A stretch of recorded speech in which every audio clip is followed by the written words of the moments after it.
Welcome back to another Cinch IT information session. Today we're talking about Zoom security vulnerabilities. Zoom is under scrutiny by the New York Attorney General's office, stating that they have a lack of data privacy and security practices. On Monday, the office actually sent Zoom a letter asking if they had any new security measures in place to handle the increased traffic on its network and to detect hackers, according to a copy that was actually reviewed by the New York Times.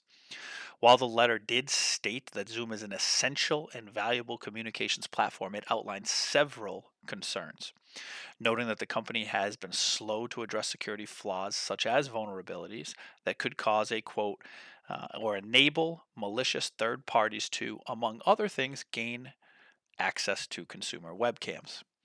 Over the last few weeks, internet trolls have begun to exploit Zoom's screen sharing feature to hijack meetings. And to do this they've done things like interrupt educational seminars or post white supremacy messages to a webinar on anti-Semitism. A phenomenon called Zoombombing is starting to be seen over and over again. The app has had some troubling record in the past when it comes to security and privacy. Most notably, they actually had a feature called the creep feature, where hosts can actually track whether you're paying attention to the meeting or not. And the company's privacy policy also allowed for the collection of all sorts of personal data. Last year, Zoom had a flaw that allowed hackers to actually turn on someone's webcam without their consent and without them even noticing. On top of that, when someone had a Zoom app closed or even uninstalled, the software left a web server up and running, allowing the automated installs of applications if someone ever was to be invited to another Zoom meeting. Zoom makes it very hard for you to actually participate in a Zoom call without installing the app. It is possible, but they intentionally make it very difficult. There are a few things that you can do right now. One, most obvious, is if you don't need to use Zoom as your video conferencing platform, then don't. There are other great features out there. Microsoft Teams is one that is widely used right now, as an example. If you do need to use Zoom or you feel comfortable using Zoom and you're willing to take the risk, there's some things we would advise you to do. First off, I would have all attendees land in a lobby first, then pull them into the meeting room one at a time as they join.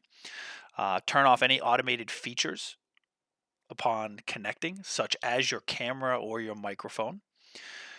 Create a welcome statement when launching the meeting, stating that the video conferences does have inherent insecure or not features to it. Just letting people know that are part of your discussion that everything that if they're going to talk about anything that is confidential or secure should not be done on a Zoom's meeting. I would release that before every phone call. Uh, if you record your meetings, okay, by default, I would consider notifying the attendees in advance. And there's actually a pop up that you can use to notify them that it is being recorded. Finally, and most important, is enable end to end encryption for video calls. This is a feature that they have, but you do have to enable this feature. It is not available on the free accounts. You do have to have a paid account in order to enable this end to end encryption.